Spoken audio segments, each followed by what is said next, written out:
Emotional interest తీసుకోవాల్సిన విషయాలు ఉన్నాయిరా. ఏమాత్రం అలక్ష్యం చేసినా ఫీల్ అవ్వాల్సి ఉంటుంది. ఎందుకో అవన్నీ మనసులో కదిలాయి, ఆలోచనలోకి నెట్టేశాయి. ఏ విషయం గురించి డాడీ నువ్వు అనేది? అది ఇది అని పర్టికులర్గా తెలియదు, చెప్పలేను. కానీ ఒకదానికొకటి ముడిపడి ఉన్నాయి.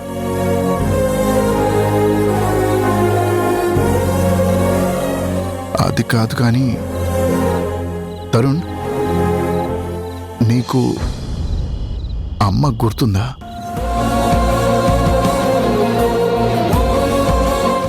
డాడీ అంటే ఆవిడ ప్రస్తావన ఎవరు తన ముందు ఎత్తినా సహించలేని నాన్న ఆ టాపిక్ ఎత్తాడేంటని ఆశ్చర్యపోతున్నావా?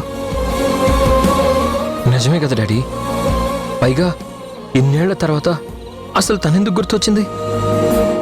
ఇలా నన్నెందుకు ప్రశ్నిస్తున్నావో కారణం తెలుసుకోవచ్చా?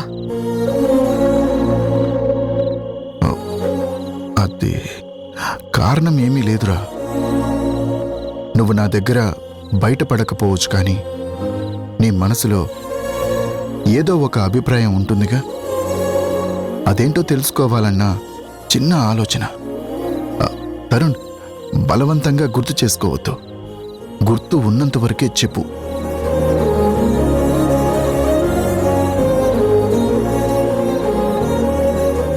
ఉంది డాడీ, అమ్మ నాకు గుర్తుంది. పూర్తిగా బొమ్మ గీసి చెప్పగలిగేంత పోలికలు గుర్తులేవు, కానీ మనసులో లీలగా గుర్తుంది.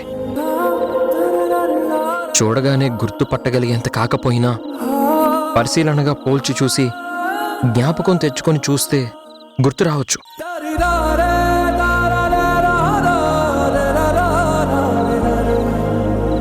అమ్మా ఓ ఆకుపచ్చ చీరలో నన్నెత్తుకొని మోకాళ్ళ మీద తిప్పడం నాకు గుర్తుంది. తెల్ల చీర కట్టుకుని వెండి గిన్నెలో అన్నం తినిపిస్తూ ఆరు బయట తిప్పడం గుర్తుంది. తాతయ్యతో ఆడుకుంటూ ఉంటే తను గుడికి వెళ్తూ వెళ్తూ నన్ను చంకనేసుకొని వెళ్ళడం గుర్తుంది. నువ్వు అమ్మ చెరో పక్క నిలబడి నాతో బుడిబుడి అడుగులు వేయించడం నాకు గుర్తుంది.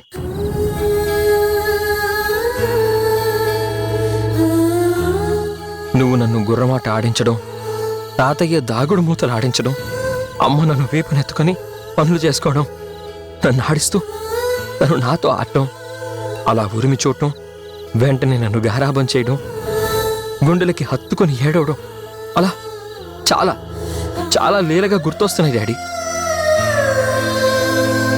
ఆ జ్ఞాపకాలు చెరిపేస్తే చెరిగిపోయేవి కాదు డాడీ.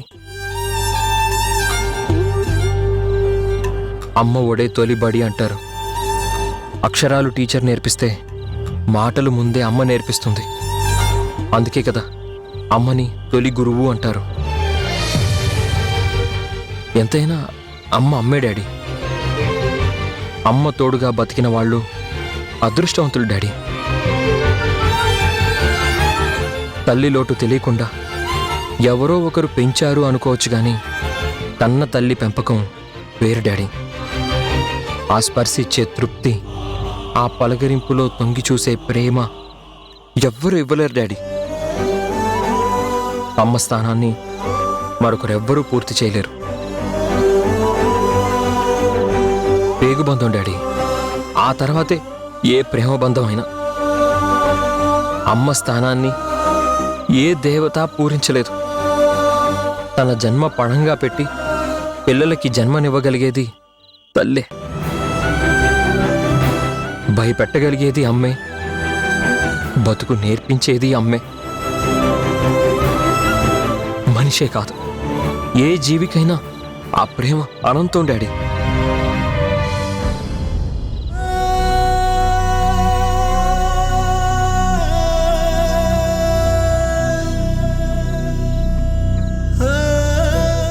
తరుణ్, నేను కావాలని మీ అమ్మని నీకు దూరం చేయలేదురా.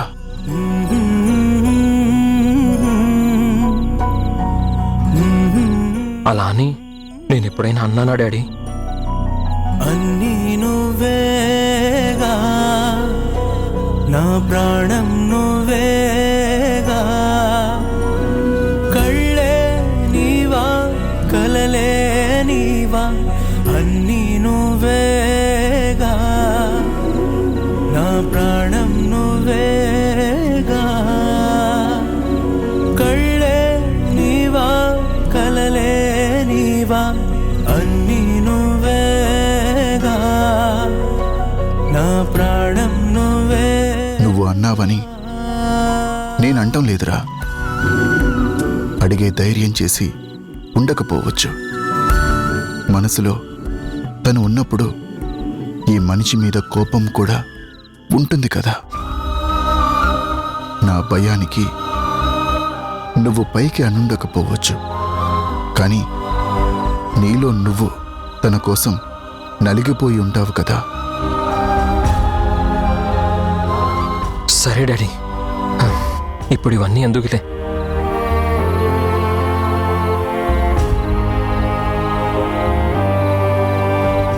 ఇన్నేళ్ళు అమ్మ పేరు తలవద్దు అని ఆంక్షలు పెట్టిన నువ్వే నీకు నువ్వుగా తన ప్రస్తావన ఎందుకు తెచ్చావు? తరుణ్, అసలు నీ దృష్టిలో నా గురించి ఏమనుకుంటున్నావో అన్న బాధ నన్నిలా మాట్లాడేలా చేసిందిరా.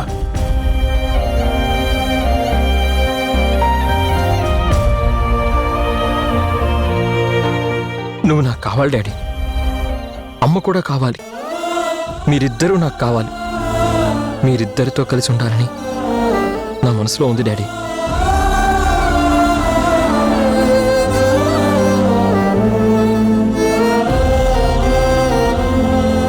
నీ బాధ నా గుండెలో కలుక్కుమనిపిస్తోందిరా.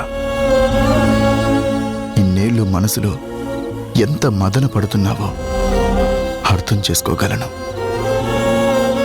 నువ్వు నాకు దూరం అవుతున్నావన్న భయమే తన ప్రస్తావన తేనివ్వలేదు.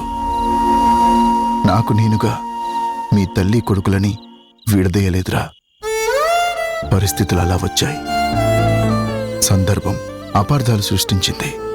అది ఇద్దరి మధ్య దూరం పెంచింది. ప్రపంచాల మధ్య ఆత్మాభిమానాలు, ఈగోలు అడ్డంగా నిలబడ్డాయి. తప్పొప్పుల ప్రశ్న లేదు. ఎవరికి వారు గొప్ప అనే లెక్కలేనితనం. నీకు ద్రోహం చెయ్యాలని మాత్రం కాదురా.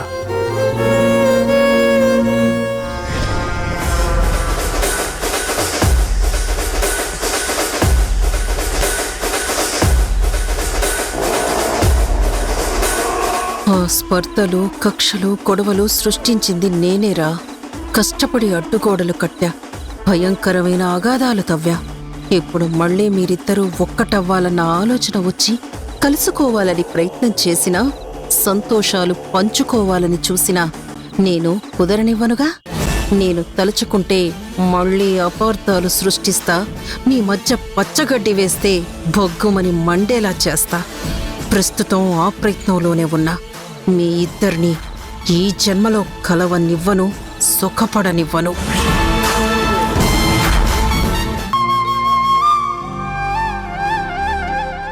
వాడి ప్లాన్ ఫెయిల్ అయిందని రగిలిపోతూ నా మీద కారాలు మిరియాలు నూరుతాడు.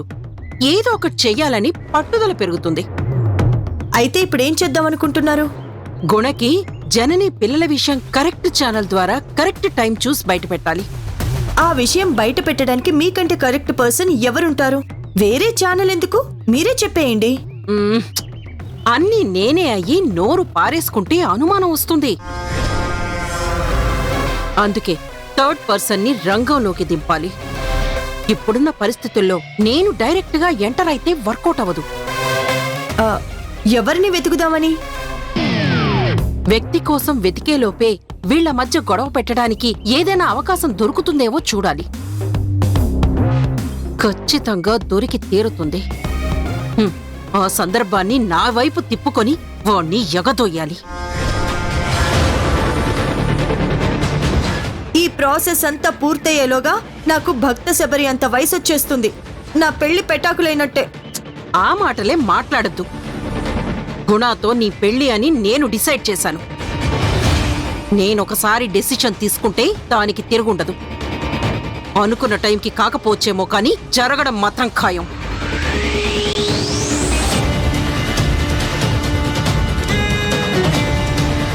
ఛాన్స్, ఒక్క ఛాన్స్ దొరికితే చాలు అల్లుకుపోతాను. ఆ జనని గుణాలని ఆడుకుంటాను. వాళ్ళ కలయికకి చెక్ పెడతా.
ఒక్కసారి వంటింట్లోకి వస్తేనే చేతులు బొబ్బలెక్కిపోతున్నాయి.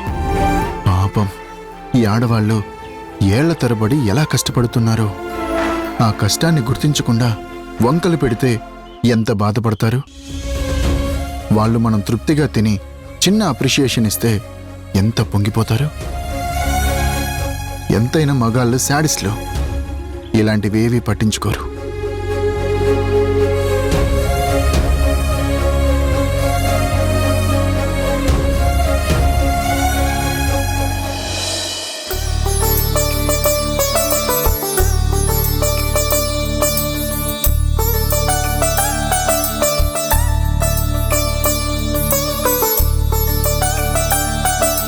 డాడీ, ఏంటి సర్ప్రైజ్? నువ్వు వంటగదిలో ఏం చేస్తున్నావు?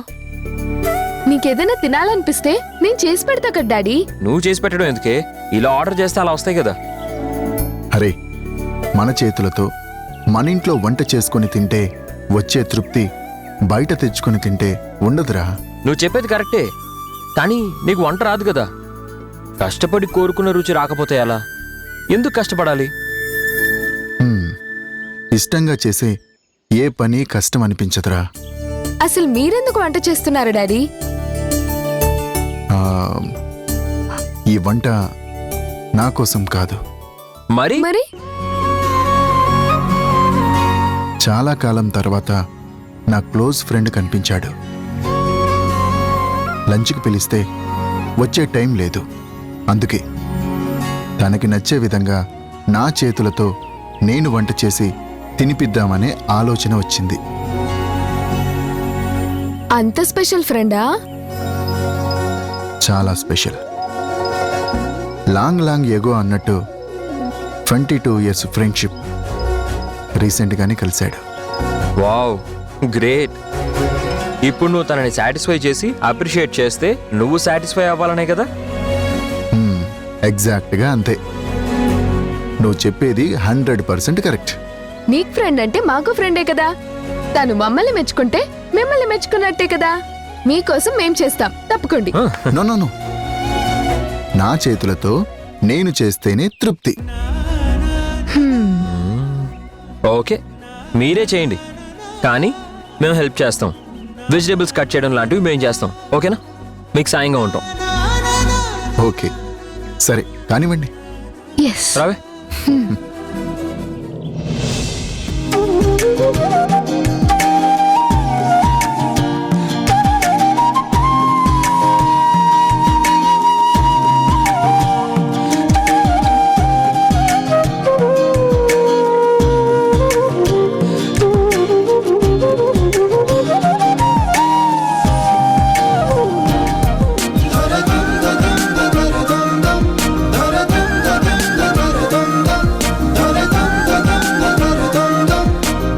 మధు, కారం.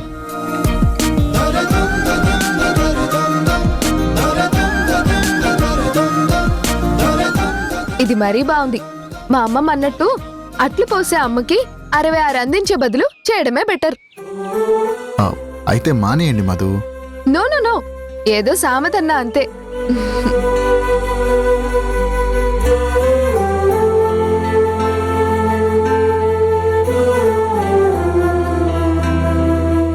డాడీ వంట చేసేది అమ్మ కోసమే కదా. ఇంకా అందులో డౌట్ ఏముందిరా? నాన్న హాస్పిటల్కి వెళ్ళాక మనం పేపర్ సెర్చ్ ప్రారంభిద్దాం. డన్.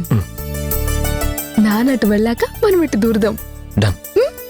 అమ్మ కోసం అంత ఆరాటపడుతున్నాడంటే నాన్న మనసులో అమ్మ మీద పాజిటివ్ ఒపీనియన్ బలంగా ప్లేస్ చేసుకున్నట్టే కదా.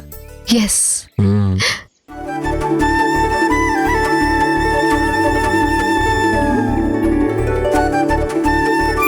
డాడీ డాడీ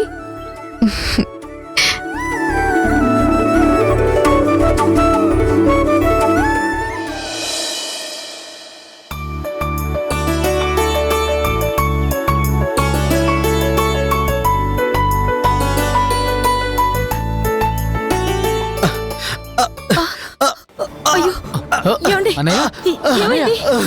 ఏమైంది? ఏమైందమ్మా? అన్నయ్య అన్నయ్య ఏమండి? అన్నయ్య అయ్యో దేవుడా అన్నయ్య అన్నయ్య డాక్టర్ గారు ఇంకా రాలేదమ్మా. అయ్యో, ఏం చేయాలో అర్థం కావడం లేదు. మరి ఇంత నిర్లక్ష్యం అయితే ఎలా? ఏమండి? ఏమండి? అయ్యో భగవంతుడా. సార్ ఏమండి? ఏం కాదండి, ఏం కాదు. మీకేం కాదండి. ఊపిరి పీల్చుకోండి. నొప్పి. డాక్టర్ ఎక్కడ? నొప్పి. ఈ హాస్పిటల్లో గుణగారని మంచి డాక్టర్ ఉన్నాడంటే నమ్మి వచ్చాం. ఇప్పుడు మా పరిస్థితి నట్టేట మునిగినట్టు అయిపోయింది. హాస్పిటల్ పెట్టుకున్నాడు, పెందలాడ రావాలని తెలీదా? పేషెంట్ల ప్రాణాలంటే అంత నిర్లక్ష్యమా? చచ్చ, ఏమి హాస్పిటల్లో, ఏం డాక్టర్లో. పేరు గొప్ప, ఊరి దిబ్బ అన్నట్టుంది. ఏమండి? ఏమండి? ఏమండి? అన్నయ్య మీకేం నీకేం కాదండి. కాదన్నయ్య మేము ఉన్నాం అన్నయ్య. కంగారు పడకండి. అన్నయ్య, డాక్టర్ వస్తాడు. నీకేం కాదన్నయ్య. మీకేం కాదు. ఏమండి?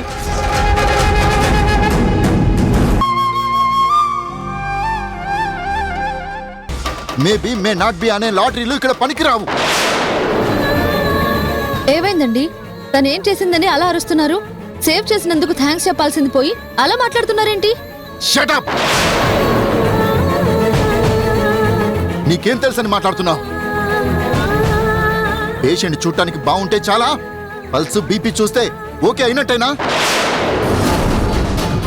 అటాక్ రావడానికి కారణం ఏంటో పూర్తి పరీక్షలు చేస్తే గానీ తెలీదు. గాలి పీల్చుకున్నంత మాత్రాన ప్రాబ్లం సాల్వ్ అయినట్టు కాదు. ఎక్కడో వార్త వినో, వీడియోలు చూసో, షేర్లు, లైక్లు, పొగడ్తల కోసం ఇంతగా దిగజారిపోవాల్సిన అవసరం లేదు. సిపిఆర్ తో వైద్యం పూర్తయితే 5 ఏళ్లు కష్టపడి చదవటం ఎందుకు? సిపిఆర్ ఫలించకపోతే, శ్వాస అందకపోతే ఏం చేసేది మీ జనని? గుణ, అది కాదు నా మాట. నిన్ను మాట్లాడొద్దని ముందే చెప్పాను. Don't interfere. నువ్వెంత యోగా టీచర్ అయితే మాత్రం అలాంటి సిచ్యువేషన్లో మిడిమిడి జ్ఞానంతో ప్రవర్తించడం పద్ధతేనా? అయినా ఎక్కడో అయిందంటే వేరు. హాస్పిటల్ ప్రెమిసిస్ లో డ్యూటీ డాక్టర్స్, సిస్టర్స్ అంతమంది ఉంటే పిలవాల్సింది పోయి నువ్వే వైద్యానికి పూనుకుంటావా? గత్యంతరం లేని పరిస్థితుల్లో చేయాల్సింది అన్ని సౌకర్యాలున్న దగ్గర నువ్వు చేస్తావా? వృత్తే దైవంగా, పేషెంట్ ప్రాణాలే ప్రధానంగా భావించి నేను కష్టపడుతుంటే నువ్వంత చులకనగా చూడటమేంటి? ఎప్పుడైనా మనది కాని పని మనం చెయ్యొద్దు. నేను కోపంగా అరుస్తున్నానని రోషాలకో పౌరుషాలకో పోవడం కాదు. కాస్త కూలుగా ఆలోచించు. నా ఆవేశానికి కారణం అర్థమవుతుంది. గుణ, ప్లీజ్ రా. ఏంట్రా ప్లీజ్? ఏంటి? పర్సనల్ రిలేషన్స్, బిజినెస్ రిలేషన్స్ ముఖ్యం కాదురా. వృత్తికి అంకితం అయ్యున్నామా లేదా అన్నది ముఖ్యం. ఎప్పుడో ఫస్ట్ ఎయిడ్ నేర్చుకుని ఉంటే ఇప్పుడు ట్రీట్మెంట్ చేయడం ఏంట్రా? ఏదన్నా తప్పు జరుగుంటే అప్పుడేమంటారు? ఏదో మా ప్రయత్నం మేము చేశాం, ఇలా అవుతుందనుకోలేదు, అలా అవుతుందనుకున్నామని సింపుల్ గా తప్పుకుంటారు. అప్పుడు ప్రాణాలు తీసిన పాపం నాకు చుట్టుకుంటుంది. నేను బాధ్యత వహించాల్సి వస్తుంది.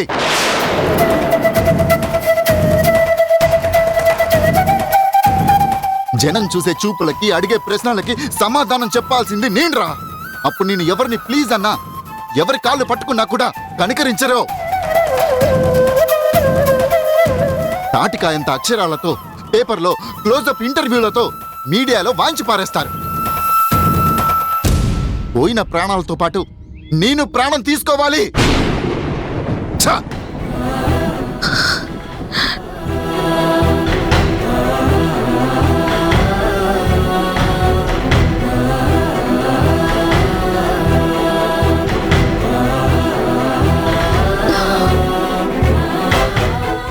అక్క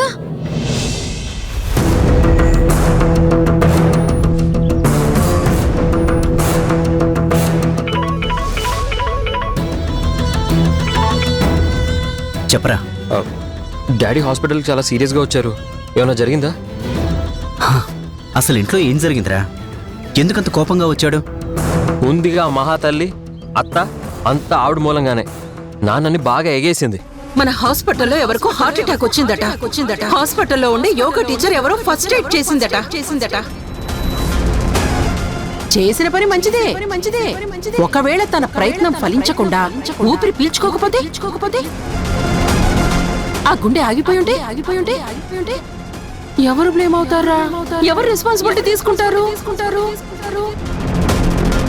ఆవిడలా ఎగేసింది అంకుల్, అంతే. నాన్న చాలా సీరియస్గా బయలుదేరి వచ్చాడు. అసలు అక్కడ ఏం జరిగింది అంకుల్? ఏం చెప్పమంటావురా? ప్రాణాలు కాపాడినందుకు ఉదన్ని పేషెంట్ తాలూకు బంధువులేమో పొగడ్తలతో ముంచెత్తితే ఈ ఎనగారు అక్క చెప్పిన మాటలన్నీ చెవికెక్కించుకుని పిచ్చెక్కిన వాళ్ళ వచ్చి పిచ్చిగా వదిన మంచితనాన్ని గుర్తించకుండా కనీసం థ్యాంక్స్ అన్న మాట కూడా అనకుండా మొహం వాచెలా చివాట్లు పెట్టాడురా. వాడు నా క్షణం ఏదో ఒకటి చేయాలన్నంత కోపం వచ్చింది. కానీ ఫ్రెండ్ కదా, అసలు ఆవేశం వస్తే వాడు మనిషి అన్న సంగతే మర్చిపోతాడ్రా. అమ్మనన్నాడా? పాపం వదిన ఒక్క మాట కూడా ఎదురు చెప్పలేదురా. మౌనంగా కన్నీళ్లు కారుస్తూ బాధగా వెళ్ళిపోయిందిరా. ఏం చేస్తుందో ఏమోనని భయంగా ఉంది. వీడు కాస్త చల్లబడేదాకా నాకు నచ్చజెప్పే ఛాన్స్ కూడా లేదు. ఇప్పుడు వదినతో మాట్లాడటానికి కూడా ధైర్యం సరిపోవట్లేదురా. నేను ట్రై చేస్తాను అంకుల్.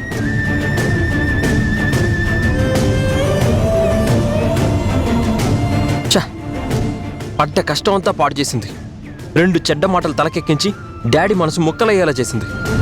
తేనికొండలో విషం బొట్లు అంటారే, అలా ఆవిడ మాట నాన్న మనసును పూర్తిగా పాడు చేసింది. ఈవిడ గారి మాటలను పట్టుకుని వెళ్ళి నాన్న అమ్మ మీద ఆవేశపడ్డాడంట. అందరిలో చాలా అసహ్యంగా మాట్లాడాడంట. కన్నీళ్లు పెట్టుకుని అమ్మ వెళ్ళిపోయిందంట. డాడీ కాస్త కూడా మంచి చెడు ఆలోచించరా? ఆవేశం అది మనిషి ఆలోచనల్ని చంపేస్తుంది, ప్రవర్తనని మార్చేస్తుంది. కాస్త దగ్గరవుతున్నారులే అని సంతోషపడే సమయంలో ఈ మహాతల్లి నిప్పులు కుమ్మరించింది. ఇప్పుడు ఎలారా? మనం ఏదో ఒకటి చెయ్యాలి. నాన్న ఆవేశం తగ్గాక ఆయన ఆలోచింపజేయాలి. తప్పు చేశానేమో అనే ఫీల్ కలిగేలా చెయ్యాలి. మేలు చేసిన వాళ్ళని దూషించడం మనసున్న వాళ్ళు చేయాల్సిన పని కాదని బ్రెయిన్ వాష్ చేయాలి. ఈవిడ కలుషితం చేసిన మనసుని మనం ప్రక్షాళన చెయ్యాలి. అమ్మ కన్నీళ్లు పెట్టుకుంటూ వెళ్ళిందంటే నాకు చాలా బాధగా ఉంది. అవును.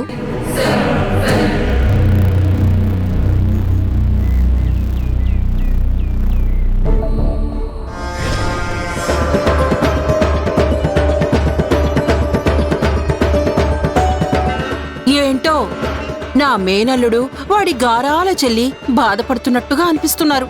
ఏమైంది? నీ మొహం అయింది. చేయాల్సిందంతా చేసి ఏం ఎరగనట్టు నంగనచ్చిలా వచ్చి ఎంత బాగా అడుగుతున్నావు. మనసు నిండా కుళ్ళు కుతంత్రం దుర్మార్గం నింపుకున్న నువ్వు అసలు మనిషివేనా? తిరిగి నేను అనగలను. వయసు చూసి వీడితో ఉన్న వరసు చూసి ఆగాల్సి వస్తుందే గాని లేకపోతేనా నీ సాడిస్ట్ థింకింగ్ కి ఎక్స్ప్రెషన్స్ కి ఖచ్చితంగా ఇచ్చి పడేసేదాన్ని. ఏంటే మధు వద్దు, ఆవేశమే మనిషి చేత తప్పులు చేయిస్తుంది. మనకు కావాల్సింది ఈవిడ గారితో వాదన, గొడవ, పంచాయతీ కాదు. మనం ఏం సాధించాలనుకుంటున్నామో అది సాధించడం ముఖ్యం. అడ్డు తగిలే వాళ్ళని తొలగిస్తూ ముందుకెళ్లడం ప్రధానం. చేసే తప్పులని లెక్క చూసి పెనాల్టీతో సహా పనిష్మెంట్లు ఫిక్స్ చేయడానికి పైన ఆ భగవంతుడున్నాడు. రియాక్షన్ గట్టిగా తగిలినప్పుడు కానీ అర్థం కాదు. పదు పద.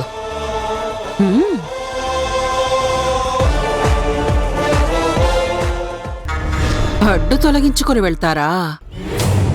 పిల్ల సన్నాసులు, పిచ్చి ఆలోచనలు కాకపోతే ఏంటి? శక్తి అంటే మేరు పర్వతం లాంటిది. తొలగించడం తేలిక కాదు, సాధించడం ఈజీ కాదు. మామూలుగానే గెలవటం మీ వల్ల కాదు, ఇక రెచ్చగొడితే నెవర్. మీరు జన్మంతా తలకిందులుగా తపస్సు చేసినా సాధించలేరు. మీ తాత వల్లే ఏం కాలేదురా. ఆ దేవుడు కూడా నన్ను చూస్తూ మౌనంగా అలా ఉండిపోయాడు, కానీ అడ్డు తగల్లేదు, అడ్డు చెప్పనూ లేదు. మీరెంత, మీ పొత్తుకెంత. ఇప్పుడే గేమ్ స్టార్ట్ చేశా, ఇక ముందు ముందుంటుంది చూడు ట్రాజెడీ.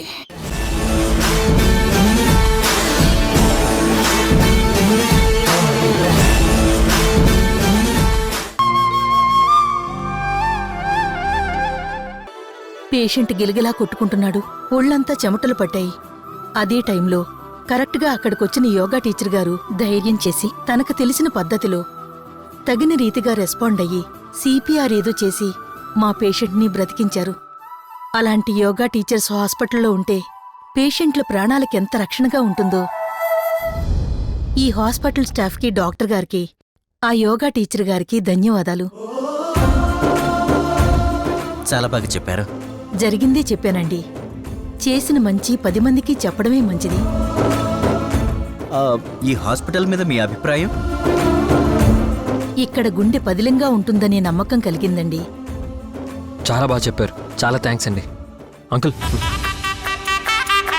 అంకుల్ వీళ్ళు చాలా బాగా చెప్పారు అంకుల్. దీన్ని మనం ఇప్పుడు సోషల్ మీడియాలో అప్లోడ్ చేసి వైరల్ చేయాలి. ఎలా అయినా ఇది డాడీ చూసేలా చేయాలి. ఓకేరా, నువ్వు నీ పనిలో ప్రొసీడ్ అయిపో. నీ సర్కిల్లో అప్లోడ్ చేసే వైరల్ చేయించు. నేను ఎలాగైనా గుణచూపుల్లో ఈ వీడియో పడేలా చేస్తాను. Okay uncle.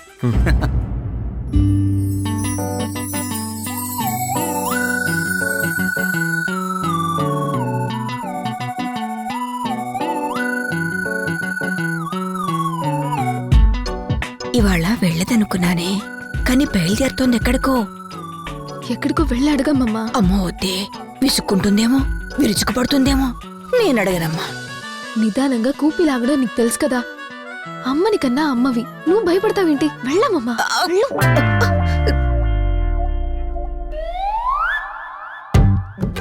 జనని, ఎక్కడికి బయలుదేరుతున్నావు? ఏంటా ప్రశ్న? కొత్తగా ఎక్కడికి వెళ్తాను? రోజు వెళ్లే దగ్గరికే వెళ్తున్నాను. నిన్న మీ నాన్న అంతమందిలో తిట్టాడన్నావు కదా, అయినా బయలుదేరుతుందేంటి? కొంపదీసిదెళ్ళి అదే 10 మందిలో ఇంక జన్మలో నేను నీ హాస్పిటల్కి రాను, నీ మొహం చూడనని చెప్పడానికేమోనే. అదేంటో కనుక్కో అమ్మమ్మా, ప్లీజ్ అమ్మమ్మా. నేను అడగనే, నువ్వే అడుగు. అమ్మా, హాస్పిటల్కి ఎందుకు? నువ్వు అమ్మమ్మలా తయారవుతున్నావేంటి? రోజు ఎందుకు వెళ్తున్నాను? ఇవాళ కూడా అందుకే వెళ్తున్నాను. మీ ఇద్దరు ఈరోజు పొద్దునే ఏం తిన్నారు? ఇలాంటి తలతిక్క ప్రశ్నలు వేస్తున్నారు. కానీ ఏంటంటే, కానీ ఏంటి? అసలు మీ ఇద్దరు డౌట్ ఏంటి? అబ్బే ఏం లేదు, ఏం లేదు. ఏం లేకపోతే ఈ ప్రశ్నలు ఎందుకు వేస్తున్నారు? వెళ్ళండి. రోజు వేరు, ఈ రోజు వేరు కదా. వేరే ఏం లేదు. రోజు వెళ్లే చోటే రోజు చేసే పని. మీకు మీరుగా ఆలోచించొద్దు. అమ్మా, హాస్పిటల్కా? అవును. ఏ, నువ్వేమన్నా అడగాలనుకుంటున్నావా? అబ్బే, నేనేం అడిగేది లేదు. హాస్పిటల్కి అయితే డ్రాప్ చేద్దామని. సరే, ఇప్పుడు వీడు నన్ను డ్రాప్ చేయడం గుణ చూస్తే మళ్ళీ క్రాస్ ఎగ్జామినేషన్ మొదలు పెడతాడు. అనవసరమైన ప్రశ్నలన్నిటికీ ఆన్సర్ చేయడం నాకు అవసరమా? నాకు దారిలో చాలా పనులున్నాయి, నేను వెళ్తానులే. అమ్మ నన్ను ఎందుకు అవాయిడ్ చేస్తుంది? అమ్మమ్మ అమ్మ నన్ను అవాయిడ్ చేస్తుందని మీకు అనిపిస్తుందా? అమ్మ అవాయిడ్ చేసిందో చేయలేదో ఆ సంగతి మాకు తెలియదు కానీ ఈ మధ్య నీ చిన్న మెదడు చితికి తల తిక్కగా ప్రవర్తిస్తున్నావు, అది మాత్రం కన్ఫర్మ్. ఏయ్, నీదే బుద్ధి తక్కువ బుర్రా. తక్కువ ఎక్కువ అసలు బుద్ధంటూ నాకుందిగా, అసలు లేనిది నీకేరా. అబ్బా ఆపండ్రా మీ గొడవ. అసలే టెన్షన్ గా తల పట్టుకుని కూర్చుంటుంటే వెళ్ళండి అవతలికి.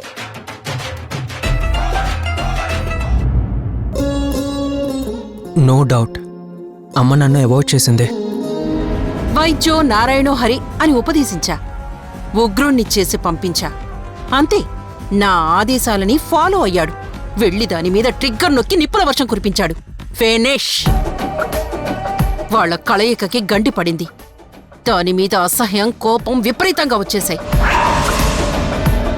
సో టోటల్గా ఇప్పుడు నా తమ్ముడు నా గ్రిప్లోకి వచ్చేశాడు. ఇదంతా నా విజయం కదా, నేను సాధించినట్టే కదా. అవ్వచ్చు, కాకపోతే అన్న డౌటే నీ మైండ్లోకి రానివద్దు. మళ్ళీ మారతాడనా? సేమ్ నేను అదే ఎక్స్పెక్ట్ చేశా. అందుకే పొండు మీద కారం చల్లా. ఇప్పుడు నా బ్రదర్ హాస్పిటల్కి వెళ్ళగానే దాన్ని హాస్పిటల్ నుండి ఊస్ట్ చేస్తాడు. ఒక్కసారి ఒక డెసిషన్ తీసుకున్నాడంటే ఎవ్వరూ కన్విన్స్ చేసినా వినడు. ఎక్కడ లైన్ క్లియర్. నువ్వు జాయిన్ అవడమే ఆలస్యం. మీరు సామాన్యురాలు కాదు, మీ బుర్ర క్రిమినల్ ఆలోచనల పుట్ట. గుణాతో పెళ్లి జరగగానే అదే మండపంలో మిమ్మల్ని ఘనంగా సన్మానించుకుంటా. ఓ, నాకంత వాల్యూ ఇస్తున్నందుకు థ్యాంక్స్. నన్ను కాదని ఇక నా తమ్ముడు ఒక్క అడుగు కూడా ముందుకు వెయ్యడు.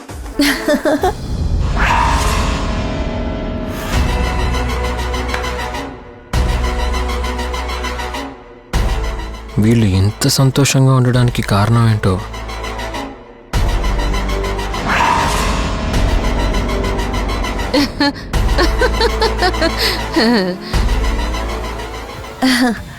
మనం ఇలా నవ్వుకాడ వాడు చూశాడు కదా, ఖచ్చితంగా వాడికి మన మీద డౌట్ వస్తుంది.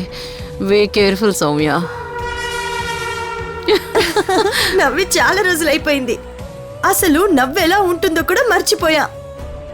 కానీ ఇన్నేళ్ల తర్వాత మంచి జోక్ చెప్పి నవ్వించినందుకు చాలా చాలా థ్యాంక్స్.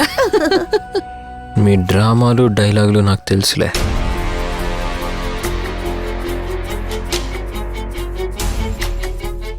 మా తరుణ్ చాలా మంచివాడు సౌమ్య. వాడు నన్నేమనుకున్నా నేను మాత్రం వాణ్ణి కన్న బిడ్డలాగానే చూస్తాను. నా మేనల్లుడికి నువ్వు మంచి తల్లివైతే సంతృప్తిగా ఉంటుంది. రే రారా తరుణ్, నీ గురించే సౌమ్యతో మాట్లాడుతున్నా. అత్తా, నాకు నీ మీద ఎంత ప్రేమ ఉందో నీకు తెలీదు, నాకు తెలుసత్తా. అందుకే నువ్వు తిరిగి వైజాగ్ వెళ్లే లోపు నీకు మంచి ప్రేమ కానుక ఇవ్వాలని డిసైడ్ అయ్యా. ఇస్తా, తప్పకుండా బ్రహ్మాండమైన గిఫ్ట్ నీకు ఇస్తానత్తా. అమ్మలా పెంచిన మేనత్తవి కదా.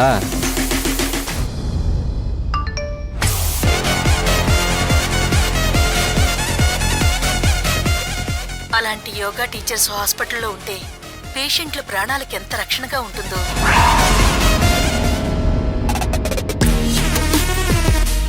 ఆవిడ చేసిన చర్య వల్ల మాకు అర్థమైంది. ఈ హాస్పిటల్లో డాక్టర్ గారు హాస్పిటల్లో యోగా టీచర్ని పెట్టి చాలా మంచి పని చేశారు. ఆపరేషన్కి ముందు గాని తర్వాత గాని వాళ్ల వల్ల పేషెంట్లకి చాలా మేలు జరుగుతుంది. ముఖ్యంగా అలాంటి యోగా టీచర్ ఉండడం హైలైట్. చాలా బాగా స్పందించారు. పునర్జన్మనిచ్చి మాకు పరోక్షంగా దైవమయ్యారు.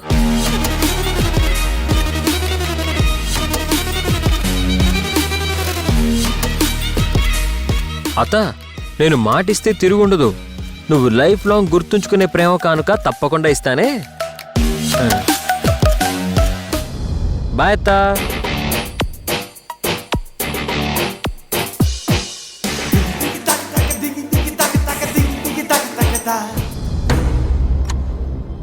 ఈ వీడియో చాలా వైరల్ అయింది.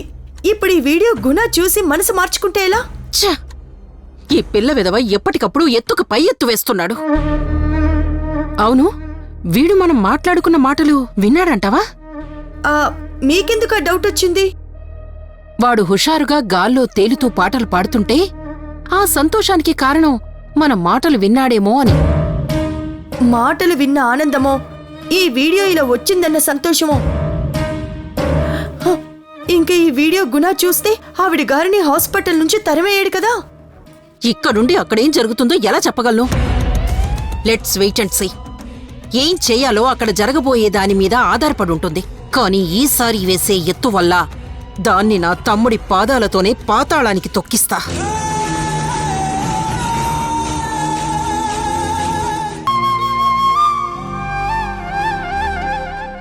తప్పు చేసిన వాళ్ళైతే మొహం చూపించలేక పారిపోతారు.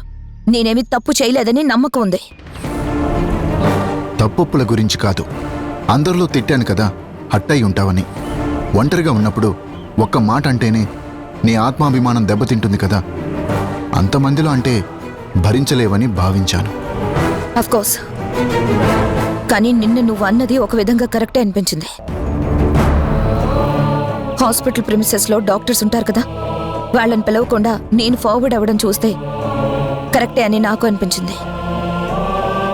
పైగా వృత్తి పట్ల నీ డెడికేషన్ నాకు తెలుసు కదా, నాదే తొందరపాటేమో అన్న ఫీలింగ్ నాకు వచ్చింది. అంటే ఇప్పుడు నువ్వు రియలైజ్ అయ్యి ఇండైరెక్ట్గా సారీ చెప్తున్నావా? నువ్వెలా అనుకున్నా నాకేం ఇబ్బంది లేదు, నేనేం అనుకోను. నువ్వు నన్ను అర్థం చేసుకున్నందుకు సంతోషంగా ఉంది. థ్యాంక్స్. ఏంటిది? నువ్వు పేషెంట్స్ విషయంలో, ట్రీట్మెంట్ విషయంలో ఎంత స్ట్రిక్ట్గా ఉంటావో, ఎంత అంకిత భావంతో పనిచేస్తావో ఆ విషయం నాకు తెలుసు. నేను చేసింది తప్పు అని నువ్వు స్ట్రాంగ్గా నమ్మినప్పుడు రాత్రంతా ఆ విషయం గురించి ఆలోచించుంటావు. నా వల్ల ఫ్యూచర్లో ఇంకా ఏం జరుగుతుందో అని ఊహించుకొని నన్నెలా బయటికి పంపాలా అని మదనపడి ఉంటావు. నువ్వు కన్క్లూజన్కి వస్తే ఓకే, కానీ ఒకవేళ రాకపోయి ఉంటే నిన్ను శ్రమ పెట్టడం నాకు ఇష్టం లేదు. అది నువ్వు సిన్సియర్గా డ్యూటీ చేయడానికి అడ్డుపడుతూ ఉంటుంది కదా, అందుకే నేనే స్వచ్ఛందంగా తప్పుకోవాలనుకుంటున్నాను. రిజిగ్నేషన్ రెడీ చేసుకొని వచ్చాను, తీసుకో.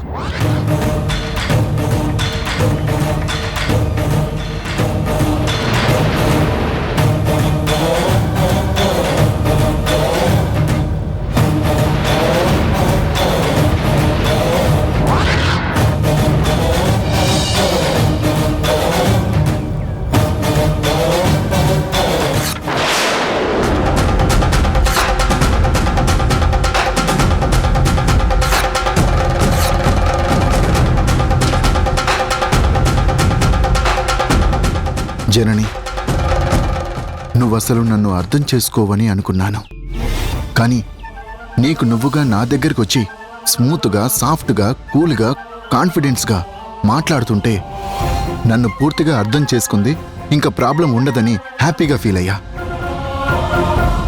నువ్వు ఇలాంటి నిర్ణయం తీసుకోవడం నాకు కాస్త ఇబ్బంది కలిగించింది. నేను తొందరపడితే పడుండొచ్చు, పొరపాటే కావచ్చు, హార్ష్గా మాట్లాడి నిన్ను హర్ట్ చేసి ఉండొచ్చు. I agree. కానీ ఇప్పుడు ఈ నిర్ణయాన్ని మాత్రం నేను సమర్థించను, సహకరించను. నేను ఆవేశపడింది హాస్పిటల్ మేలు కోసమే, పేషెంట్ ప్రాణాలు కాపాడాలనే ఆరాటంతోనే. ఆ క్షణం నువ్వు చేసింది తప్పనిపించింది, బరెస్ట్ అయ్యా. కానీ నువ్వు చేసిన పని వల్ల పేషెంట్కి చాలా మేలు జరిగిందని ఆలస్యంగా తెలుసుకున్నాను. ఆ మంచి పని హాస్పిటల్కి మరింత గుడ్ విల్ తెచ్చిపెట్టింది. నేను అరిచానని మనసులో పెట్టుకొని హాస్పిటల్ విడిచి వెళ్ళిపోవడం నాకు నచ్చడం లేదు. నేను నా తప్పు గుర్తించిన తర్వాత కూడా నువ్వు నీ నిర్ణయం మార్చుకోకపోతే నా వల్లే ఈ హాస్పిటల్కి చెడ్డ పేరొస్తుంది. మంచి చేసిన మనిషికి ద్రోహం చేసిన వాడిని అవుతాను. ఈ హాస్పిటల్ అభివృద్ధి కోసం, పేషెంట్ల ఆరోగ్యాలు మెరుగుపరచడం కోసం నువ్వు హాస్పిటల్ విడిచి వెళ్ళొద్దు. ప్లీజ్ ఉండిపో జనని. నీ డెసిషన్ విత్డ్రా చేసుకో, ఉండిపో ప్లీజ్. అంటే ఇప్పుడు నువ్వు నాకు ఇండైరెక్ట్గా సారీ చెప్తున్నావా? అలాగే అనుకో. నాకు నీ మీద పర్సనల్గా ఎలాంటి కోపం లేదు. నిన్నేదో సాధించాలని, హాస్పిటల్ నుంచి పంపించాలని అస్సలు అనుకోవడం లేదు. మనం కలిసి పనిచేస్తే పేషెంట్ల ఆయువు పెంచొచ్చు. ఆలోచించు జనని, ప్లీజ్. సరే గుణ, హాస్పిటల్స్, పేషెంట్స్ సెంటిమెంట్, మానవతా దృక్పథంతో ఆలోచించి ఆ విషయంలో నేను నీకు సహకరిస్తాను. ఉండిపోతాను, హాస్పిటల్లోనే ఉండిపోతాను.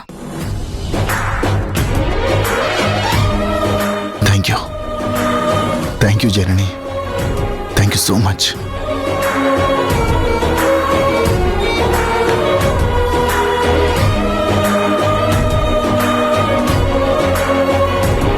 అన్నయ్య వెళ్ళొద్దన్నాడు, వదిన వెళ్ళటం లేదు.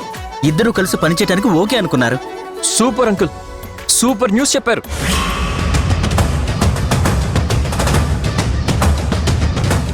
అయితే యోగా టీచర్ని నాన్న హాస్పిటల్ నుంచి పంపించట్లేదన్నమాట.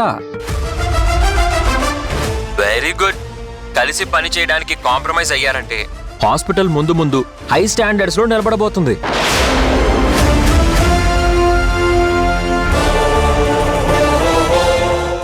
నిన్న అత్త ఏదో మాటల సందర్భంలో అంది, చేసుకున్న వాళ్ళకి చేసుకున్నంత మహాదేవా అని. అదే పాపం యోగా టీచర్ విషయంలో నిజమైనట్టుంది. తను మంచి చేసింది, దేవుడు ఆమెకి ఇంకాస్త మంచి చేశాడు. కొంపలు కూల్చకురా, నువ్వు నిప్పుల్లో కాలిపోతావు అన్నారు. అనుభవం అనుభవం అంటూ అవతల వాళ్ళకి నీతులు చెప్పే వాళ్ళకి వాళ్ళ అనుభవంలోకే వస్తాయన్నమాట.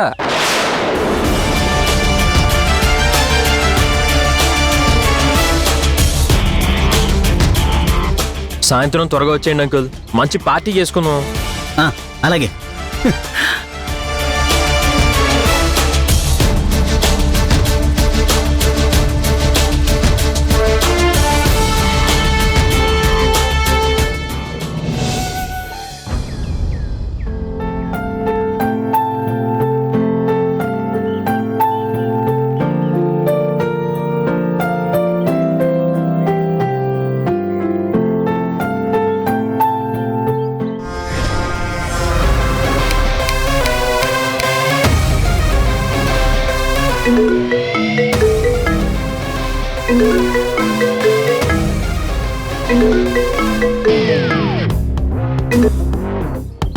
చెప్పక ఏమైందిరా?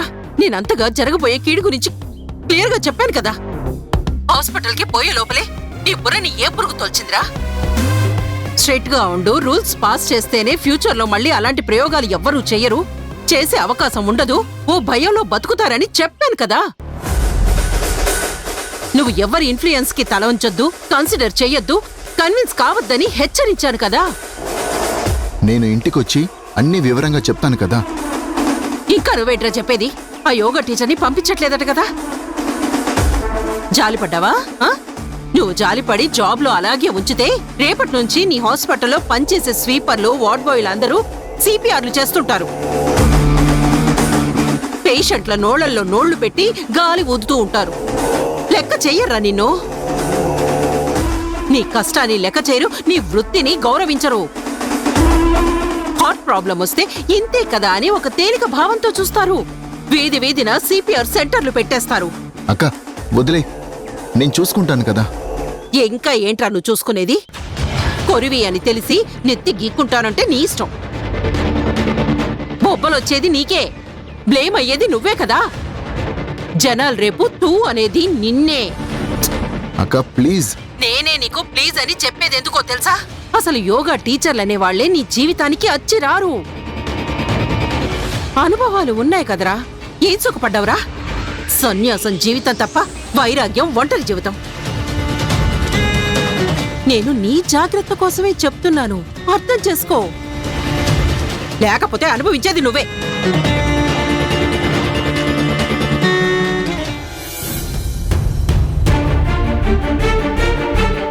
ఛా,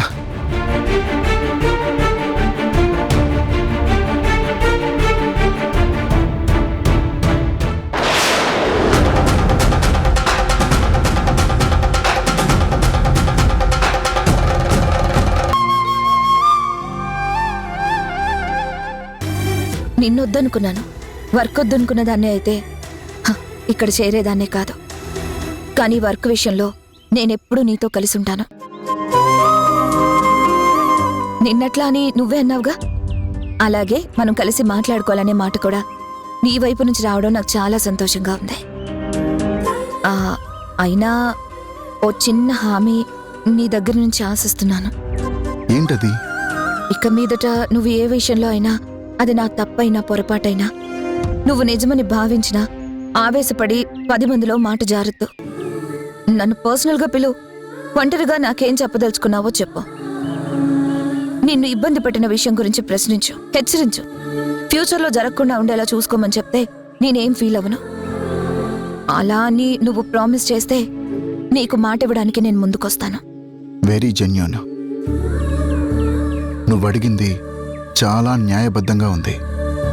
నీ అభిప్రాయం, ఆలోచన స్పష్టంగా కనిపిస్తుంది జనని. ఇదివరకు కండిషన్ అనే దానివి, ఇప్పుడు అలా అనలేదు. అదే మార్పు నీలో వచ్చిందని ఇందాకే నేనన్నాను.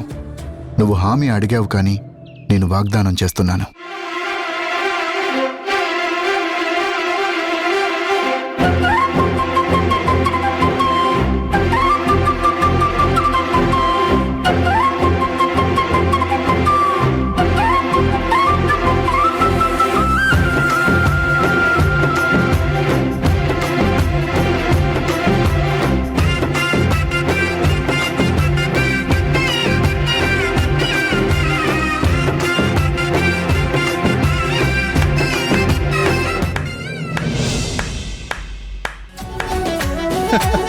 మీరిద్దరూ ఒక కమిట్మెంట్ కోసం కలవటం చూస్తుంటే చాలా సంతోషంగా ఉందిరా. ఇప్పటికైనా హాస్పిటల్ భవిష్యత్తు మీద మనసు పెట్టి కలిసి పనిచేయడానికి ముందుకు రావటం, హాస్పిటల్ మీద, పేషెంట్స్ మీద శ్రద్ధ చూపించాలనుకోవటం ఎక్సలెంట్. మీ నిర్ణయం నన్నే కాదు, హాస్పిటల్ స్టాఫ్కి, పేషెంట్స్కి గొప్ప ఉత్సాహాన్ని ఇస్తుంది.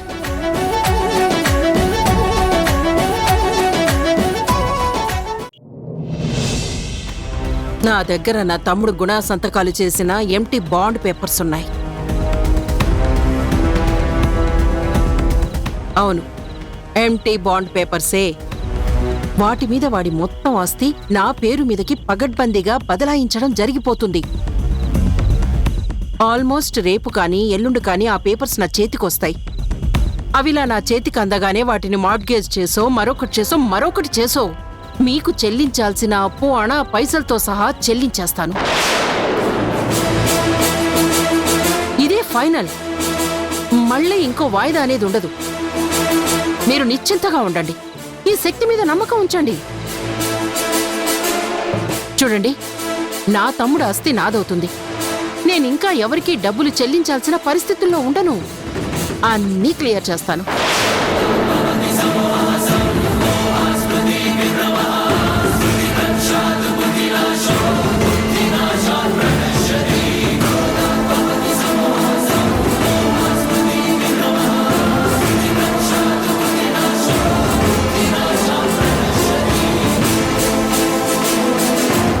పనైన తర్వాత నేనే ఫోన్ చేస్తాను. మళ్ళీ ఫోన్ చేయకండి. అయ్యో, నువ్వు మాట్లాడిందంతా తరుణ్ వినేశాడు.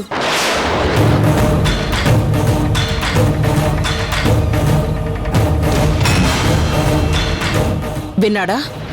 సరే, వినని. నెక్స్ట్ వాడేం చేస్తాడో చూస్తా. ఏం జరుగుతుందో గమనిద్దాం.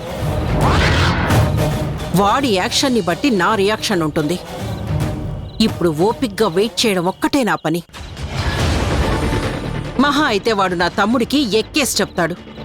నేనేదో వాడికి ద్రోహం చేయబోతున్నాను నూరిపోస్తాడు. పోయిని. వాడికి నా మీద విపరీతమైన ప్రేమ. వీడి మాటలు నమ్మి ఏం చేస్తాడు? మహా అయితే నన్ను బయటికి గెంటుతాడు.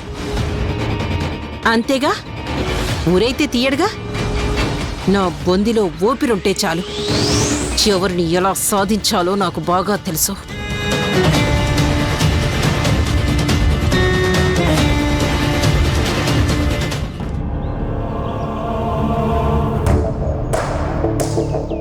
కూర్చోండి. అబ్బా,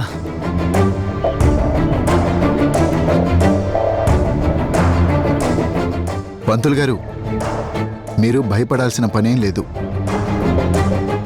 మీ రిపోర్ట్స్ అన్నీ చాలా నార్మల్గా ఉన్నాయి. మరి శ్వాస ఇబ్బంది ఎందుకు కలుగుతుందంటారు? అది గుండె నొప్పి కాదు, ఛాతీ నొప్పి. మీకు గ్యాస్ టాబ్లెట్స్ రాసిస్తాను. వాడితే మీ ప్రాబ్లమ్స్ అన్నీ క్లియర్ అయిపోతాయి. ఓ 10 రోజుల తర్వాత మళ్ళీ వచ్చి కలవండి.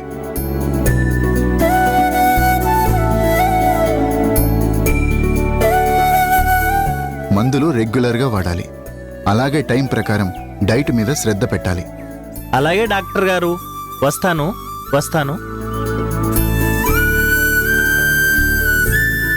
డాక్టర్ గారు మీరేమీ అనుకోనంటే ఒక మాట చెప్పాలనుంది. చెప్పండి, అనుకోవడానికి ఏముంది? ఏం లేదు, మీ హాస్పిటల్కి వస్తూ ఇప్పుడు టెస్టుల కోసం వెళ్తూ నేను గమనించింది ఏంటంటే వాస్తు ప్రకారం ఈ హాస్పిటల్ అంత బాగోలేదు.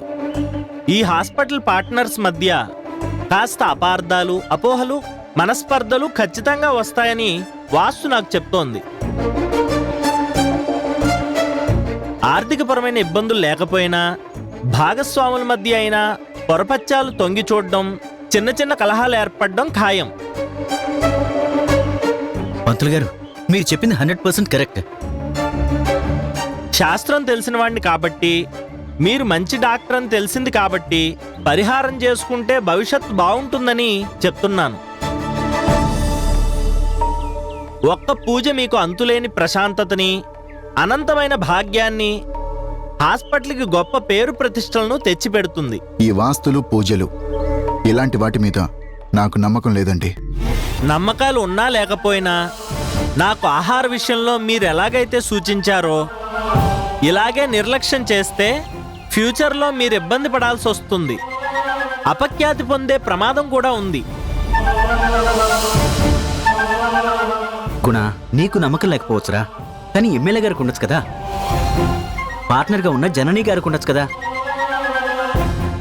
మన మేలుగోరి పంతులు గారు చెప్తున్నప్పుడు తోసిపుచ్చుతావే, కాస్త చెవిని పెట్టరా. కరెక్ట్గా నేను అదే చెప్పబోతున్నాను. పార్ట్నర్స్తో కలిసి మీరు అమ్మవారి పూజ నియమనిష్టలతో చెయ్యాలి. నమ్మకాలు, అపనమ్మకాలు పక్కన పెట్టి పూజ చేస్తే మీకు అద్భుతమైన భవిష్యత్తు ఉంటుంది. అనుభవం, అవగాహన ఉన్నవాడిని కాబట్టి చెప్తున్నాను. పంతులు గారు, మీరు ఇప్పుడున్న సిచ్యుయేషన్ చూసినట్టుగా కరెక్ట్గా చెప్పారు. నేను తనతో మాట్లాడి మీకు కబురు చేస్తాను. ఈలోపు మేమేం చేయాలో పూజా విధానం అంతా ఒకసారి వివరించండి.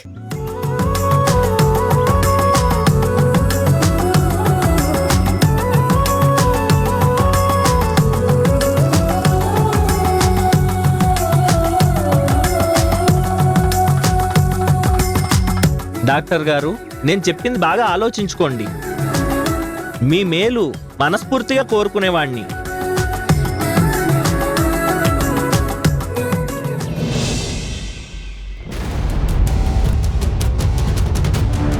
హాస్పిటల్ అభివృద్ధి కోసం పేషెంట్ల బాగుకోరి పంతులు గారు ఏదో చెప్తుంటే నమ్మకం లేదంటావేంట్రా? పూజే కదా, అదేం దోషం కాదు. దోషం ఉంటే పోతుంది. వదిన కూడా పార్ట్నరే కదా, ఉదయంతో కలిసి పూజ చేస్తే సరిపోతుంది.